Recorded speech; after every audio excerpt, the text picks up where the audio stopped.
Assalamualaikum warahmatullahi wabarakatuh. Izin memperkenalkan diri, nama saya Reza Ferdiansah, NPM 2021020164, Fakultas Syariah Hukum Tata Negara, kelas F. Di sini saya akan mempresentasikan tugas yang telah diberikan oleh Bapak Herpin Yokli, Pragika MHI sebagai dosen pembimbing filsafat hukum Islam. Di sini saya akan menjelaskan sumber hukum Islam, Al-Quran. Al-Quran berkedudukan sebagai sumber pertama dan utama dalam hukum Islam. Kedudukan ini mengharuskan umat Islam memahami pesan-pesan yang dikandungnya untuk dilaksanakan dalam kehidupan.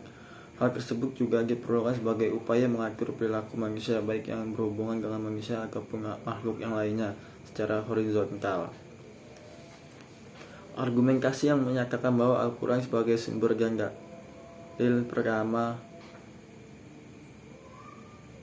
dan utama ditemukan dalam penjelasan Al-Quran. Al-Quran sendiri pada sejumlah ayatnya lebih dari 30 kali ditemukan perintah mematuhi Allah dalam Al-Quran. Bahkan meninggalkan Al-Quran yang disebutkan Al-Quran akan membawa akibat meningkatnya kejahatan yang dilakukan manusia.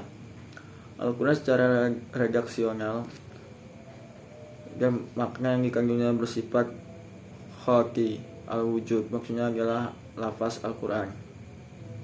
Dan pesan yang dikandungnya terjamin keautentikan dan otoritas kebenarannya. Keautentikan itu terjamin karena transformasi periwayatannya secara keseluruhan mencapai tingkat mutawatir. Selain itu, jaminan keaslian Al-Quran mendapat intervensi langsung dari pemiliknya, Allah Subhanahu wa taala. Al-Sunnah. Pada uraian sebelumnya telah dijelaskan bahwa Al-Quran sebagai sumber utama yang paling utama dari hukum Islam yang bersifat global yang membutuhkan penjelasan secara operasional.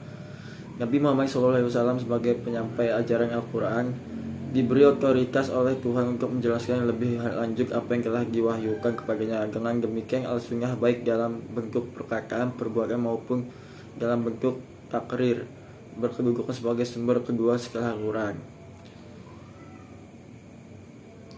Kedudukan Al-Sunnah sebagaimana disebutkan di atas berdasarkan argumentasi bahwa secara normatif ditemukan ayat Al-Quran yang menyeluruh untuk taat kepada Rasul. Al-Quran sering mengungkapkan beriman kepada Rasul sama dengan kewajiban beriman kepada Allah Subhanahu wa taala. Disebutkan dalam surat Al-A'raf ayat 198. Penegasan Al-Quran juga menyebut bahwa perbuatan Rasul berdasarkan wahyu yang diturunkan kepadanya, seperti yang disebutkan dalam surat Al-Najm ayat 3 yang artinya, dan tidaklah diucapkannya itu Al-Quran menyuruh kemauan hawa nafsunya. Akal dan proyeksi ijtihad. Pengertian akal. Akal menurut Al-Quran lebih khususnya menurut pengertian para Islam, yaitu bahwa memperhatikan alam sekitarnya dengan otak, yang dimana otak adalah organ tubuh akal. Artinya akal itu sendiri terdapat di dalam otak seorang yang digunakan untuk berpikir, yang berdasarkan pemikiran itu maka lahirlah suatu ide atau gagasan mengenai suatu masalah yang dipikirkan. Berdasarkan perspektif Islam, peran akan dibagi dua, yaitu satu, memahami nilai-nilai ajaran agama. Kedua, akal bertugas memilih dan menyeleksi doktrin agama. Akal dan proyeksi ijtihad. B. Proyeksi ijtihad. Ijtihad menurut bahasa artinya usaha yang keras dalam bersungguh-sungguh, sedangkan pengertiannya dari segi istilah ijtihad adalah perusahaan menetapkan hukum terhadap masalah yang menurut agar ketetapan hukumnya dalam Al-Quran dan hadis.